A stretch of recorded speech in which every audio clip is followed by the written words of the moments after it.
बताऊंगा आपको छाती में दर्द यानी चेस्ट पेन की। ये जब भी कभी चेस्ट पेन होता है तो एक अलग प्रकार का फियर क्रिएट करता है। व्यक्ति को चेस्ट पेन होते ही तुरंत एक ही चीज समझ में आती है, हाय कहीं मेरा हार्ट फेल ना हो जाए। चेस्ट पेन होते ही चाहे राइट हो या लेफ्ट हो, चेस्ट पेन मतलब हार्ट अटैक, यही ध्यान में आता है। तो आज क्या ये चेस्ट पेन सच में अटैक के कारण ही आता है, हार्ट फेल होने के कारण ही आता है? तो आइए हम जानेंगे आज चेस्ट पेन के लक्षण, कारण, इसके बचाव, इसके परीक्षण और क्या है इसका न्यूरोथेरेपी ट्रीटमेंट, और साथ ही साथ बताऊंगा इसके भोजन में क्या सावधानी रखनी चाहिए। तो सबसे पहले बात करते चेस्ट पेन के लक्षण क्या होते हैं।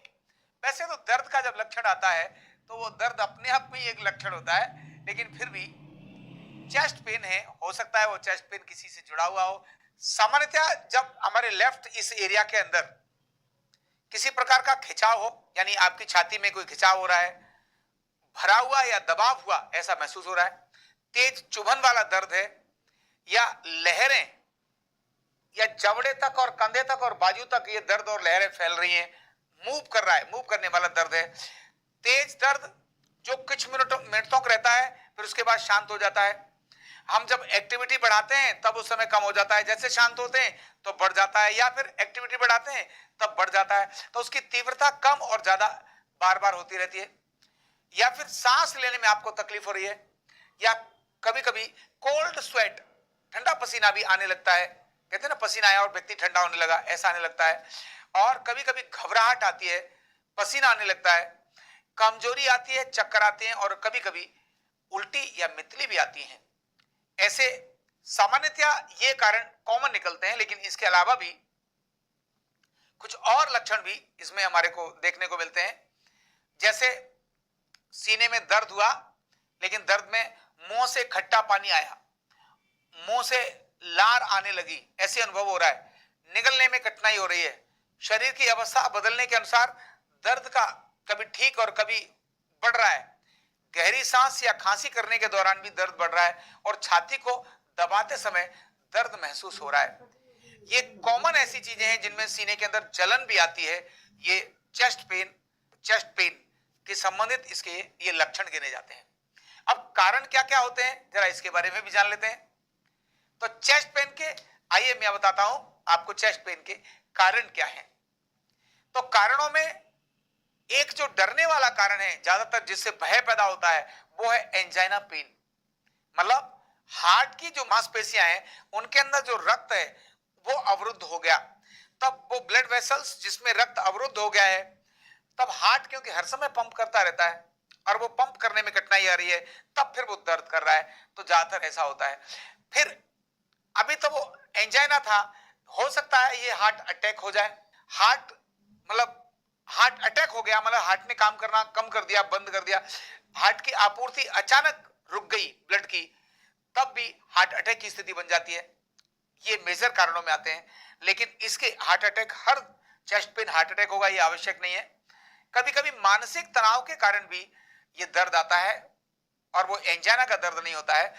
बहुत बार डॉक्टर्स, क्योंकि हार्ट में ब्लॉकेज तो है पर दर्द का कारण तनाव है, दर्द का कारण कुछ और है, तो इसीलिए ऑपरेशन कर बैठते हैं, जो ये बहुत आवश्यक नहीं है।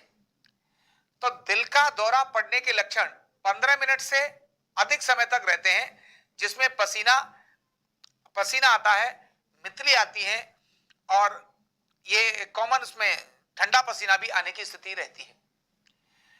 अब छाती में दर्द के कुछ और भी सामान्य कारण हैं जो हार्ट अटैक से हटकर हैं, जिनमें से बहुत कारण है गैस्ट्रो एसोफेगस रिफ्लेक्शंस, जिसको बोलते हैं GERD, gastro oesophageal reflection disease, GERD बोलते हैं। मतलब खाना खाया था उसका संबंध स्टमक से संबंधित होता है, कोई एसिडिटी बनी, कोई ग्रास नली में तकलीफ हो गई, कोई मतलब उसका ये सिम्टम्स आएंगे, स्वाद खराब हो रहा है, तो GERD के कारण भी चेस्ट पेन होने लगता है। जब हमारे शरीर में गैस बनती है तब डायफ्राम को कंप्रेस करती है नीचे से ऊपर की तरफ, उसके कारण भी तेज दर्द होता है और ऐसा लगता है कि बस अभी हार्ट अटैक हो जाएगा, तो मांसपेशियों में उस समय खिंचाव आता है। इसी प्रकार सीने की जो पतली हड्डियां हैं, जिनको कोस्टोकॉन्ड्राइटिस भी बोलते हैं, सीने की जो ये जो पतली हड्डियां हैं, इनके अंदर भी कभी कभी जब सूजन आ जाती है, तब भी लेटने में, गहरी सांस लेने में, खांसने में ऐसे दर्द आने लगते हैं। चिंता या पैनिक अटैक होने पर इसका प्रभाव 20 मिनट तक रहता है। अगर पैनिक अटैक होगा तो 20 मिनट 25 मिनट तक चेस्ट पेन होगा, धड़कन तेज हो जाएगी, पसीना आना शुरू हो जाएगा। बहुत होता ना, मतलब अचानक कुछ सुन लिया, आए ऐसे करके दर्द हो गया। अभी हार्ट अटैक नहीं था, लेकिन पैनिक यानी भय का अटैक था।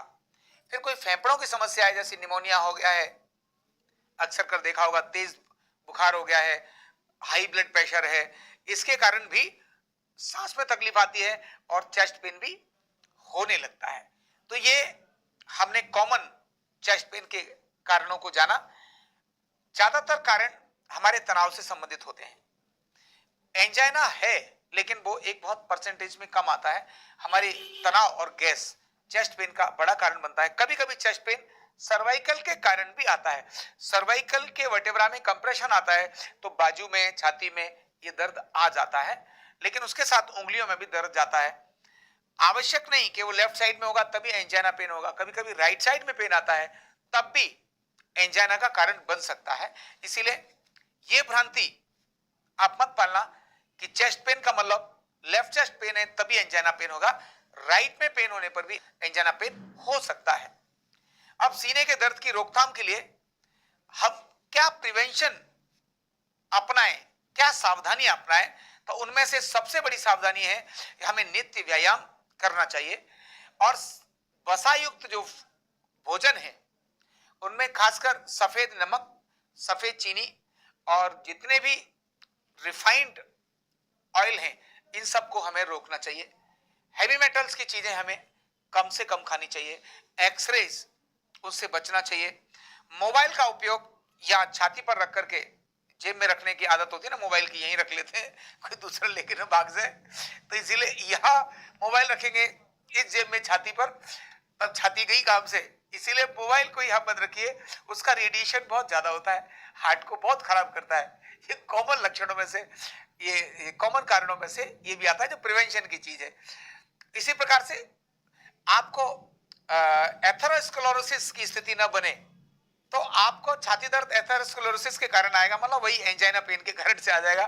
टेक्निकल वर्ड है एथेरोस्क्लेरोसिस, लेकिन कहीं ना कहीं जो ब्लड क्लॉट है वो होने की तैयारी हो रही है।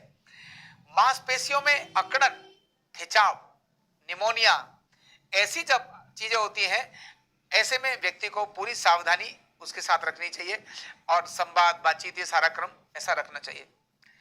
पर खाने पीना ठीक करना, व्यायाम पर्याप्त मात्रा में करना, तनाव से दूर रहना, यही प्रिवेंशन है। लेट नाइट खाना खाएंगे, रात को बादी की चीजें खाएंगे, तली भुनी चीजें ज्यादा खाएंगे, तेज मसाले खाएंगे, तब आपको ये तकलीफ बहुत ज्यादा आ जाएगी। एंजाइना पेन आपको छोड़ नहीं सकता। इसलिए एंजाइना पेन या चेस्ट पेन दोनों में अंतर है।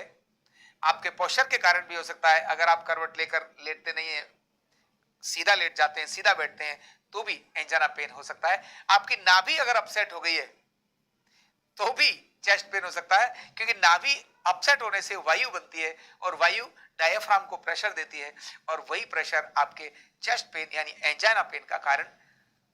एंजाइना पेन नहीं हुआ, लेकिन चेस्ट पेन आपको एंजाइना पेन के रूप में विकसित हो सकता है। मनोवैज्ञानिक कारण भी होते हैं, फोबिया भी होता है।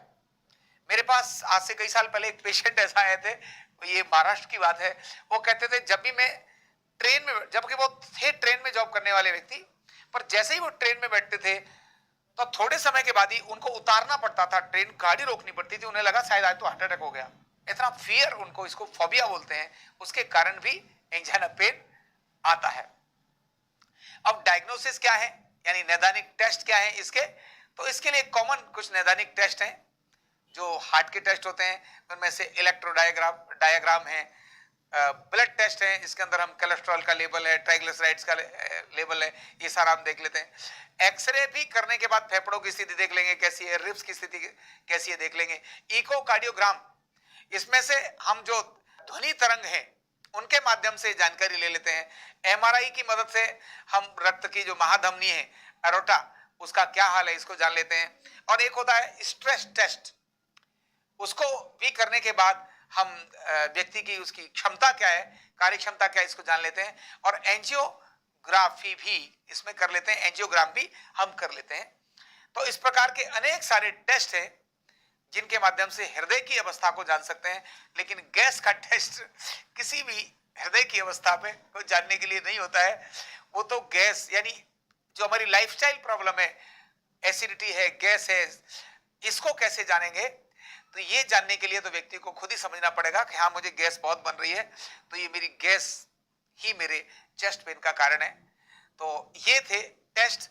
न्यूरोथेरेपी में डायग्नोज करने का तरीका बहुत अच्छा है, इसीलिए जिनको चेस्ट पेन होता है उनका इफेक्टिव रिजल्ट भी आता है। और एक चीज और शेयर करूंगा, क्योंकि मैंने और यहां ऐसा देखा, कभी कभी रीढ़ में जो स्पाइनल वर्टेब्रा है उनका अलाइनमेंट बिगड़ जाता है, तब भी चेस्ट पेन आता है। और वो आता है रॉन्ग पोस्चर के कारण, गलत पोस्चर से बैठने के कारण आता है। और मैंने 1 मिनट में स्पाइन को अलाइनमेंट किया, दर्द परमानेंट गायब, फिर दोबारा कभी आया ही नहीं। तो इस तरह से कारण अनेक हैं, सावधानियां भी हमको उसमें बरतनी चाहिए। हृदय हमारा 24 घंटा धड़कने वाली एक ऐसी चीज है जो हम सो जाते हैं लेकिन हृदय नहीं सोता।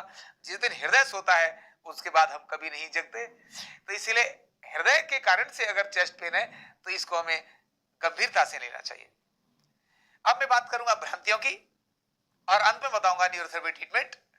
तो भ्रांतियां क्या होती हैं? हर एक चेस्ट पेन ये हार्ट के कारण से नहीं हो सकता। इसलिए अगर आपको दर्द यहां आ रहा है, इधर आ रहा है, तो आप इसे हार्ट पेन ही लेकर के मान जाएंगे, एंजाइना पेन मानेंगे, ऐसा नहीं होता। लेकिन अगर पेन आ गया है तो आपको सावधानी पूर्वक उसका टेस्ट करा लेना चाहिए, क्योंकि हो सकता है वो दर्द सर्वाइकल आप समझ बैठे हैं और वो हो एंजाइना के कारण। इसलिए परीक्षण में लापरवाही नहीं करनी चाहिए। और चेस्ट पेन अगर है तो उपचार में भी लापरवाही बिल्कुल भी नहीं करनी चाहिए। अगर उपचार में लापरवाही की है, निपट जाएगा मामला, क्योंकि हृदय एक बार चुप हुआ परमानेंट चुप होता है। और अगर उसको जागृत कर भी दे लोग, मेडिकल डॉक्टर्स दे दे के पंपिंग लगा के करंट रिवाइव कर भी लेते हैं, लेकिन फिर व्यक्ति नहीं रहता। वह एक विदाउट इंफॉर्मेशन, विदाउट सेंस एक बॉडी होती है। वो जीवित तो है लेकिन मृत से भी ज्यादा खतरनाक है। सारा घर परिवार उसके आसपास लग जाता है, लाखों रुपए उसके ऊपर खर्च हो जाते हैं, घर में नर्सिंग होम बनाना पड़ जाता है, लेकिन व्यक्ति की मूवमेंट नहीं होती है। इसीलिए उस अवस्था से पहुंचने से पहले हमें अपने उस हृदय की बहुत चिंता करनी चाहिए। आप रोज 1 सेब खाओ, आप टमाटर खाओ, हरी सब्जियां खाओ, मौसम के फल खाओ, पर्याप्त पानी पियो, ठीक से नींद लो और ठीक से व्यायाम करो।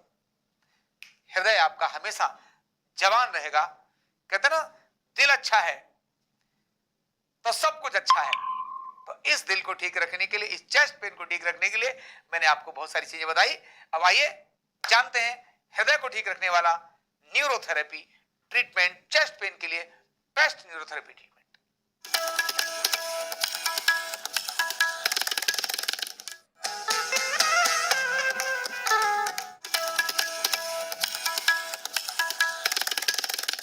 पॉइंट का नाम FP1, FP1 ऑल टोज को देने का तरीका।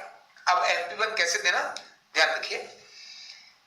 1 by 1 उंगलियों पर हमको देना है। ये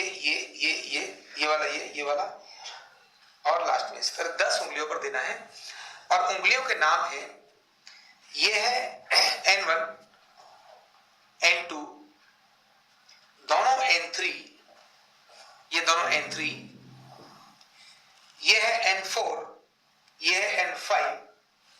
N4 का मतलब थर्ड टो, N4 का मतलब हो गया नहीं, N4 का मतलब है थर्ड टो, और N5 का मतलब है राइट पैर की थर्ड टो, N6 का मतलब लेफ्ट पैर की फोर्थ टो, N7 का मतलब है राइट पैर की फोर्थ टो, और ये है लेफ्ट की OV1 लास्ट टो और राइट की OV2। इस तरह से इन टोज के नाम हैं।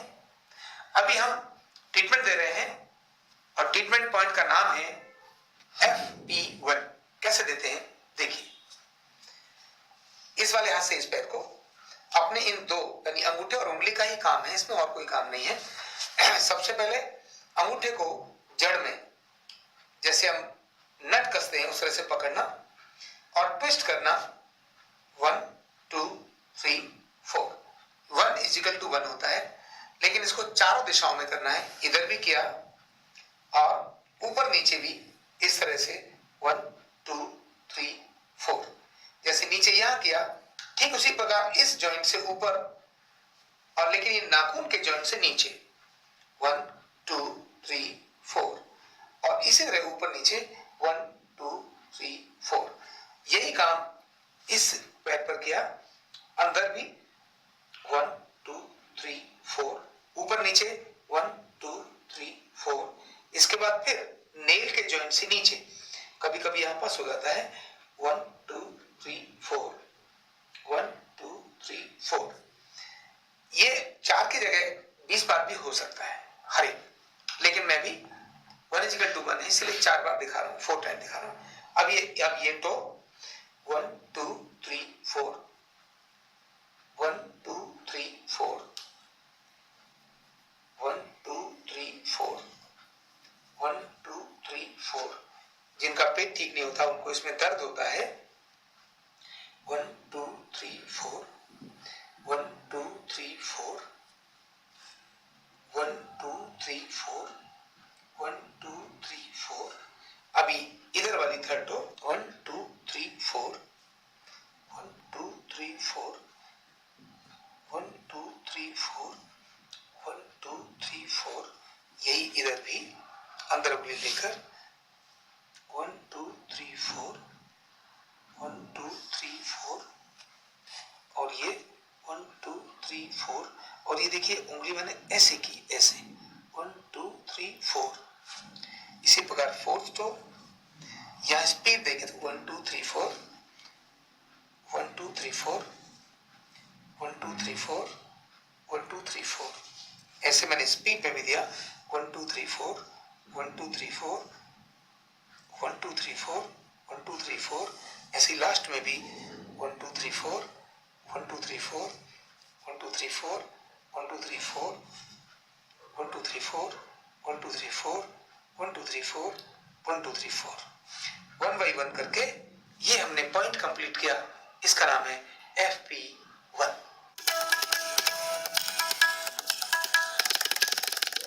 पॉइंट का नाम है FP2। कैसे देते हैं देखिए, दोनों पैरों की पोजीशन यही रहेगी और अब हमारा हाथ ऐसे इन साइड में हमारे दोनों हाथ जाएंगे, लेफ्ट के साथ लेफ्ट, राइट इनका जो रोगी का लेफ्ट है वो हमारे राइट हैंड में और जो उनका राइट है वो हमारे लेफ्ट हैंड में। कैसे जाएगा देखना, ध्यान करना। अभी हमने इन उंगलियों को नीचे ऐसे बारी बारी से दबाना है, ऐसे हमारा हाथ रहेगा। जब हम इसको देंगे तो हमारी ये उंगली इधर रहेगी, ये उंगली इधर रहेगी, 3 उंगलियां नीचे और ये जो पार्ट है हमारा ये बिल्कुल सटा हुआ रहेगा। कैसे देना है देखिए, ये यहां अंगूठा रखा, अंगूठे के तीनों जॉइंट, हर उंगली के जॉइंट पर 1 2 और 3 जॉइंट को प्रेशर देते हुए आगे बढ़ना है। 1 2 आगे मोड़ते ले जाना है। 3 1 2 3 1 2 3। ऐसे हमने किया। फिर इस पर आगे सपोर्ट देना है, रोकना नहीं है। 1 2 3। ये बिल्कुल सटना चाहिए और ऊपर न जाकर नीचे दबाव जाना चाहिए, यानी स्पेशली देखिए नीचे दबाव ऐसे जाएगा। तो कैसे किया 1 2 एंड 3, घुटना मोड़ेगा नहीं, 1 2 एंड 3। ऐसे ही अगले टो को भी लेना है 1 2 3 1 2 3 1 2 एंड 3। इस प्रकार ये भी पैर 1 2 3 1 2 3 1 2 3। यहां बिल्कुल गैप नहीं है। हाथ रखने का तरीका यही है 1 2 3 1 2 3 1 2 3। इसी प्रकार ये भी 2 3 1 2 3 1 2 3 1 2 3 1 2 3 1 2 3 1 2 3 1 2 3 1 2 3।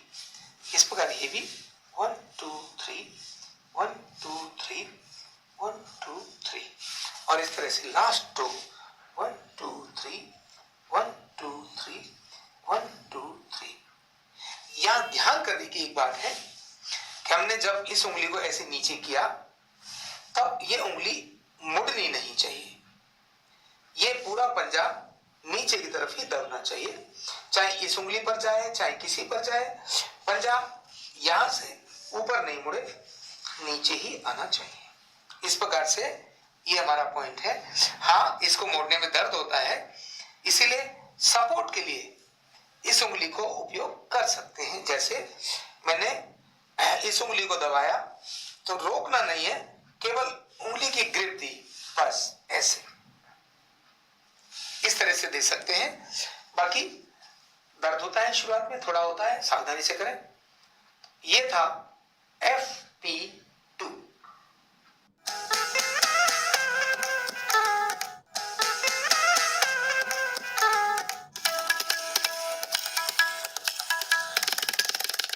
पॉइंट का नाम है CNS1। कैसे है? रोगी को कुर्सी पर बैठाना, कमर गर्दन सीधी, और ये ट्रीटमेंट का पॉइंट है गर्दन पर। कैसे देना? तो इसमें टेल्को पाउडर का उपयोग करेंगे, कान के नीचे ठीक इस एरिया पर दोनों तरफ टेल्को पाउडर का उपयोग करेंगे। ये CNS लेफ्ट और राइट दोनों तरफ दिया जाता है, इसलिए 2 = 1 ऐसा गिना जाता है। कैसे? तो पहले लेफ्ट में देना है, देन राइट में देना है। तो लेफ्ट में हम यहाँ खड़े हो गए, गर्दन सीधी है, एक अंगूठा एक बार आया, उसके बाद दोबारा आया, ये हो गया 1, और ये 2 3 4। अब मैंने ये 4 दिया, ठीक इधर भी रिपीट करेंगे। तो कैसे देना है?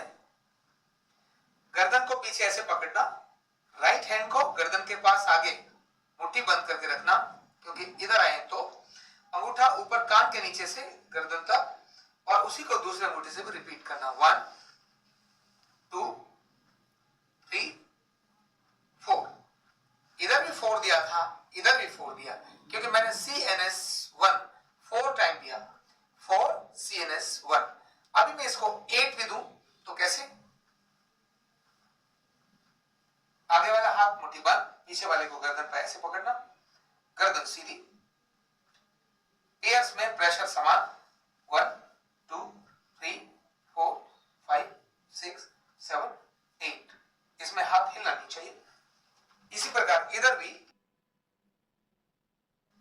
1 2 3 4 5 6 7 8।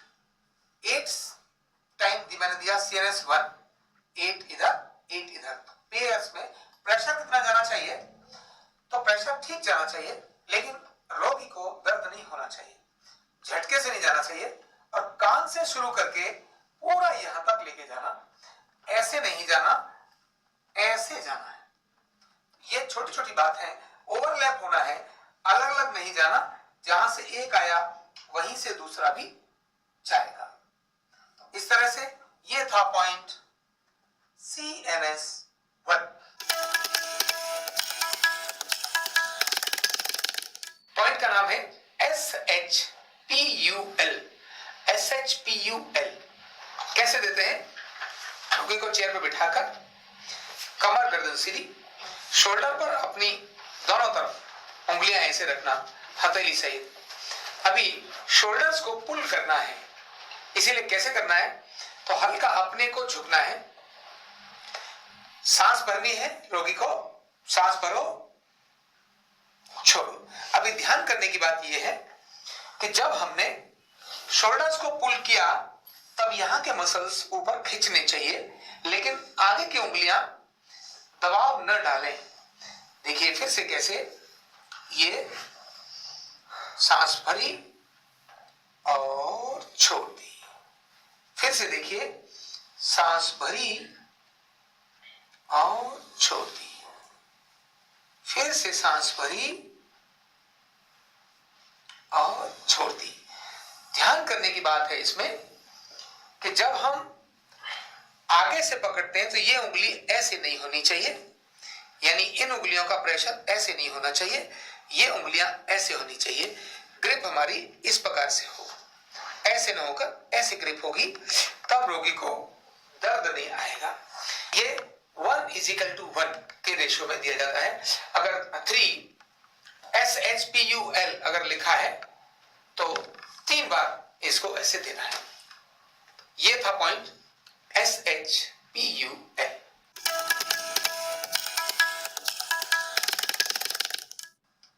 पॉइंट नंबर N3 में तकिया दोनों जंघाओं के नीचे 1 पिलो लगाना और सेट करना। थोड़ा सा पैरों में अंतर होने के बाद स्टैंड्स हमारे हिप्स के, रोगी के हिप्स के पास में दोनों स्टैंड्स या कुर्सी बीच में खड़े होकर या साइड में खड़े होकर पहले एक पैर कहां पर प्रेशर डालना है ध्यान करिए। तो N3 है जो हमारा ये जॉइंट है, यहां से ये जॉइंट है थाई जॉइंट, यहां पर हमारा पैर, इधर वाला पैर इधर आएगा और इधर वाला पैर इधर जाएगा। ये जगह हमारे दोनों पैरों की होगी, मतलब हमारे पैर का एक हिस्सा इधर स्पर्श करेगा और बाकी पैर थाइस पर रहेगा। कैसे है अब आप देखिए, यहां देखिए दोनों पंजे साइड में खुले रहेंगे। अगर पंजे अंदर है तो दर्द का कारण हो गए। पूरा शरीर रिलैक्स, दोनों हाथ ऊपर की दिशा में। हमने अपने को एक पैर रखा, अभी अपना संतुलन अपने ऊपर बनाया। दूसरा पैर रोगी के दूसरी जांघ पर रखा। हमारी एरिया मिली हुई होनी चाहिए, पंजे बाहर की तरफ, जो पेल्विक बोन है उसको स्पर्श करते हुए। अभी हमारा वजन नहीं लगा, यहां प्रेशर हल्का इनसाइड जाएगा, बाहर नहीं, सीधा भी नहीं, थोड़ा सा ये इनसाइड ऐसे, यानी ये हमारा प्रेशर ऐसे हमने डाला।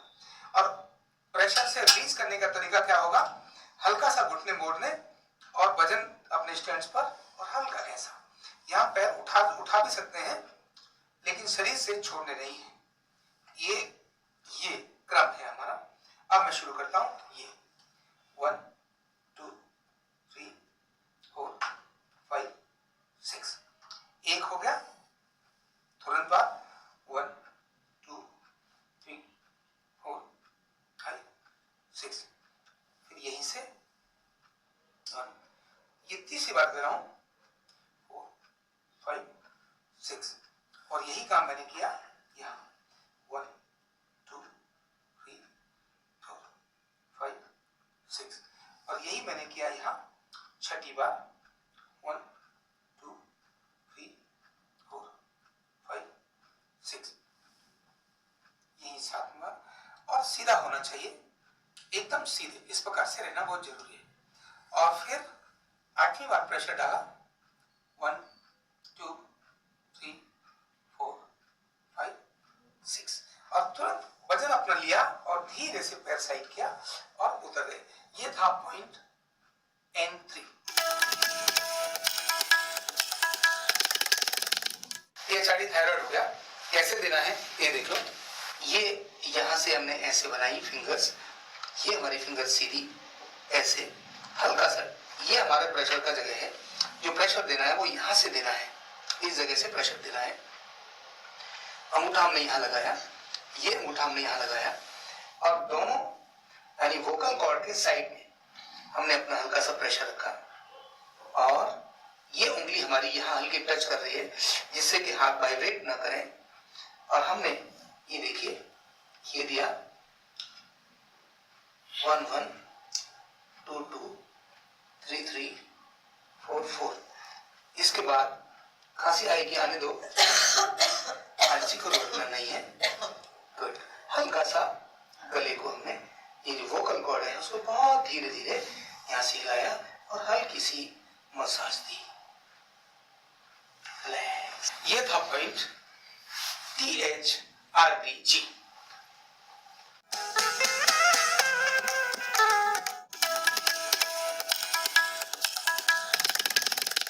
पॉइंट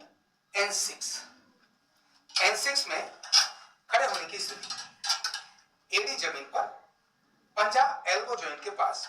हमें इसको 3 पॉइंट्स में लेना है, एक यहां, दूसरा यहां, तीसरा यहां।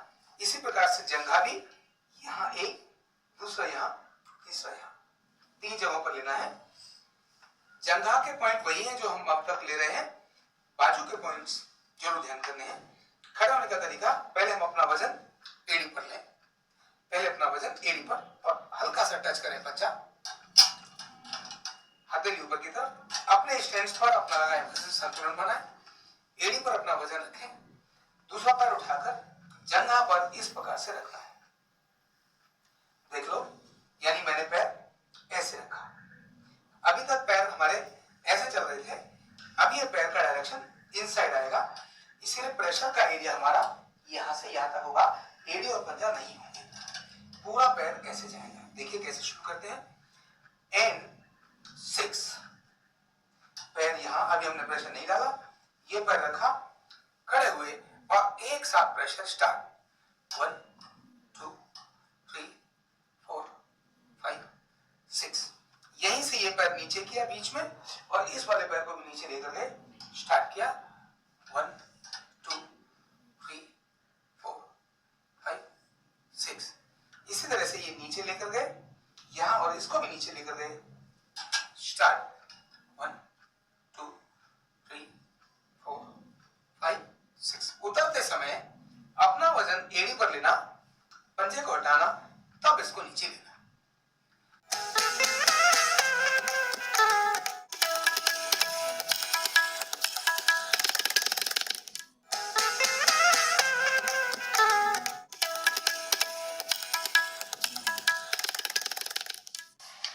पॉइंट नंबर N3 में तकिया दोनों जंघाओं के नीचे एक पिलो लगाना और सेट करना। थोड़ा सा पैरों में अंतर होने के बाद स्टैंड्स हमारे हिप्स के, रोगी के हिप्स के पास में, स्टैंड्स या कुर्सी, बीच में खड़े होकर या साइड में खड़े होकर पहले एक पैर कहां पर प्रेशर डालना है ध्यान करिए। तो N3 है जो हमारा ये जॉइंट है, यहां से ये जॉइंट है थाई जॉइंट, यहां पर हमारा पैर, इधर वाला पैर इधर आएगा और इधर वाला पैर इधर जाएगा। ये जगह हमारे दोनों पैरों की होगी, मतलब हमारे पैर का एक हिस्सा इधर स्पर्श करेगा और बाकी पैर थाइस पर रहेगा। कैसे है अब आप देखिए, यहां देखिए दोनों पंजे साइड में खुले रहेंगे। अगर पंजे अंदर है तो दर्द का कारण होंगे।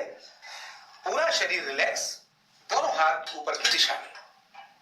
हमने अपने को एक पैर रखा, अभी अपना संतुलन अपने ऊपर बनाया, दूसरा पैर रोगी के दूसरी जांघ पर रखा। हमारी एरिया मिली हुई होनी चाहिए, पंजे बाहर की तरफ, जो पेल्विक बोन है उसको स्पर्श करते हुए अभी हमारा वजन नहीं डाला। यहां प्रेशर हल्का इनसाइड जाएगा, बाहर नहीं, सिला भी नहीं, थोड़ा सा ये इनसाइड ऐसे, यानी ये हमारा प्रेशर ऐसे हमने डाला और प्रेशर से रिलीज करने का तरीका क्या होगा, हल्का सा घुटने मोड़ने और वजन अपने स्टैंड्स पर और हल्का ऐसा। यहां पैर उठा भी सकते हैं लेकिन शरीर से छोड़ने नहीं है। ये क्रम है हमारा। अब मैं शुरू करता हूं। ये 1 2 3 4 5 6, एक हो गया, तुरंत बाद 1 2 3 4 5 6, फिर यहीं से 1, ये तीसरी बार कर रहा हूं, 4 5 6, और यही काम मैंने किया यहां 1 2 3 4 5 6, और यही मैंने किया यहां छठी बार 1 2 3 4 5 6, यही 7वीं बार। और सीधा होना चाहिए, एकदम सीधे, इस प्रकार से रहना बहुत जरूरी है। और फिर 8वीं बार प्रेशर डाला 1 2 3 4 5 6, और तुरंत वजन अपना लिया और धीरे से पैर साइड किया और उतर गए। ये था पॉइंट N3। N4 तो हमने पिलो हटाया। N4 की पोजीशन क्या होगी वो मैं आपको बताता हूं। तकिया N4 के लिए यही लगा रहेगा, दोनों पैर बिल्कुल उसी प्रकार से N1 की तरह से, और खड़े होने की जगह रोगी के दाईं तरफ, हिप पॉइंट के पास, दूसरा स्टैंड हमसे थोड़ा सा दूर, और ये वाला स्टैंड जितना नजदीक हो उतना नजदीक। पैर बिल्कुल उसी जगह पर जाएगा, केवल बाईं टांग पर ही प्रेशर जाएगा। ये पॉइंट है N4। N4 यहां, यहां और यहां। तो अब हम बात कर रहे हैं पॉइंट N4 की।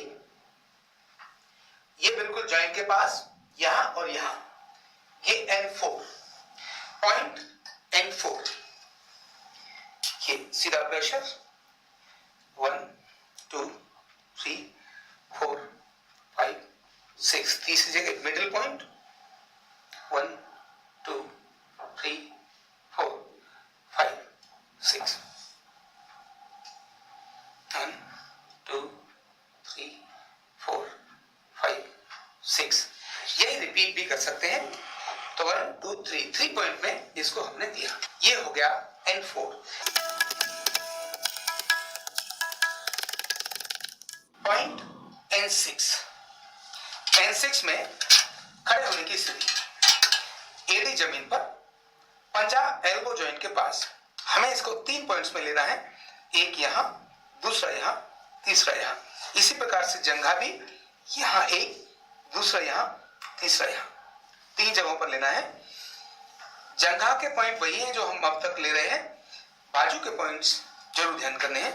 खड़े होने का तरीका, पहले हम अपना वजन एड़ी पर लें, पहले अपना वजन एड़ी पर और हल्का सा टच करें पंजा, हथेली ऊपर की तरफ, अपने स्टैंड पर अपना लगाएं, वजन संतुलन बनाएं, एड़ी पर अपना वजन रखें, दूसरा पैर उठाकर जंघा पर इस प्रकार से रखना है। देख लो, यानी मैंने पैर ऐसे रखा। अभी तक पैर हमारे ऐसे चल रहे थे, अब ये पैर का डायरेक्शन इनसाइड आएगा, इसीलिए प्रेशर का एरिया हमारा यहां से यहां तक होगा, एडी और पंजा नहीं होंगे, पूरा पैर ऐसे जाएगा। देखिए कैसे शुरू करते हैं। N6, पैर यहां, अभी हमने प्रेशर नहीं डाला, ये पैर रखा, खड़े हुए और एक साथ प्रेशर स्टार्ट। 1 2 3 4 5 6। यहीं से ये पैर नीचे किया बीच में, और इस वाले पैर को भी नीचे लेकर गए, स्टार्ट किया 1 2 3 4 5 6। इसी तरह से ये नीचे लेकर गए यहां, और इसको भी नीचे लेकर गए, स्टार्ट 1 2 3 4 5 6। उतरते समय अपना वजन एड़ी पर लेना, पंजे को हटाना, तब इसको नीचे लेना।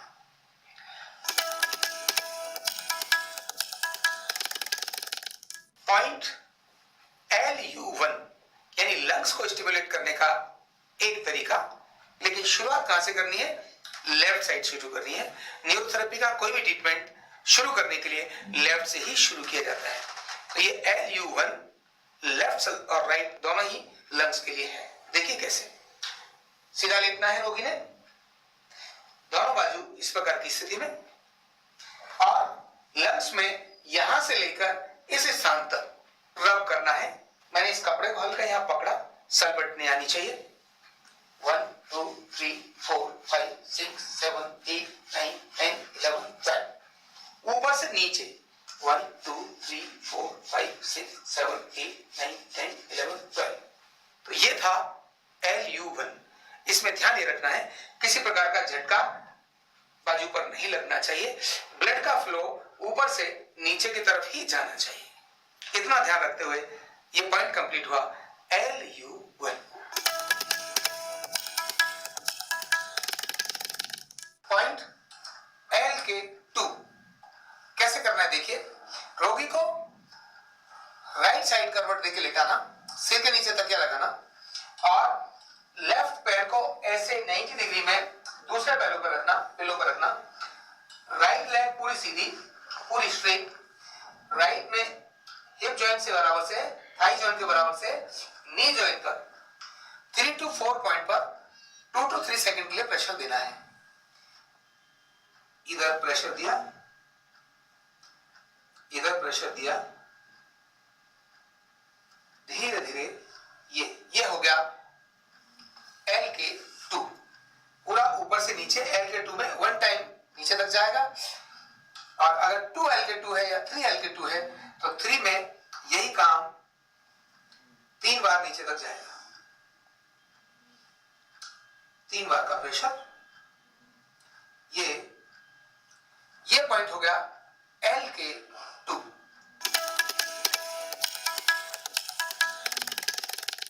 पॉइंट LU1 यानी लंग्स को स्टिमुलेट करने का एक तरीका, लेकिन शुरुआत कहां से करनी है?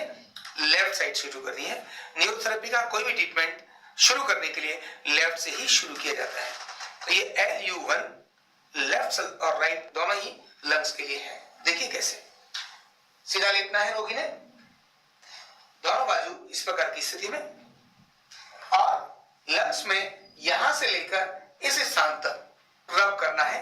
मैंने इस कपड़े को हल्का यहां पकड़ा, सलबटने आनी चाहिए। 1 2 3 4 5 6 7 8 9 10 11 12 ऊपर से नीचे 1 2 3 4 5 6 7 8 9 10 11 12। तो ये था LU1। इसमें ध्यान ये रखना है किसी प्रकार का झटका बाजू पर नहीं लगना चाहिए, ब्लड का फ्लो ऊपर से नीचे की तरफ ही जाना चाहिए। इतना ध्यान रखते हुए ये पॉइंट कंप्लीट हुआ LU1।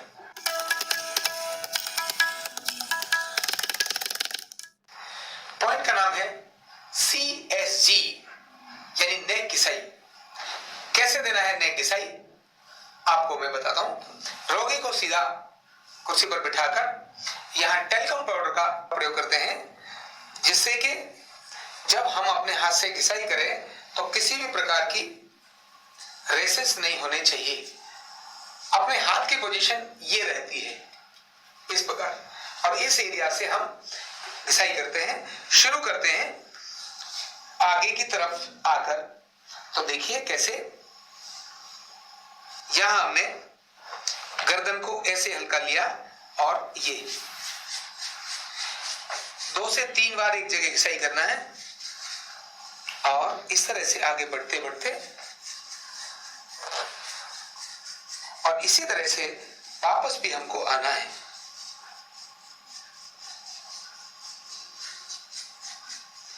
यह घिसाई हमने पूरी नेक की यहां से यहां तक दी।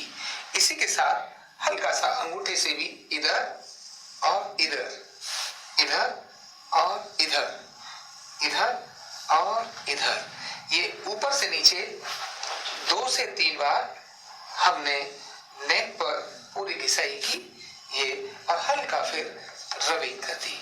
बस ये था CSG। तो ये जाना हमने न्यूरोथेरेपी ट्रीटमेंट, और हमने जानी हृदय से संबंधित अनेक सारी बातें, चेस्ट पेन से संबंधित अनेक सारी बातें।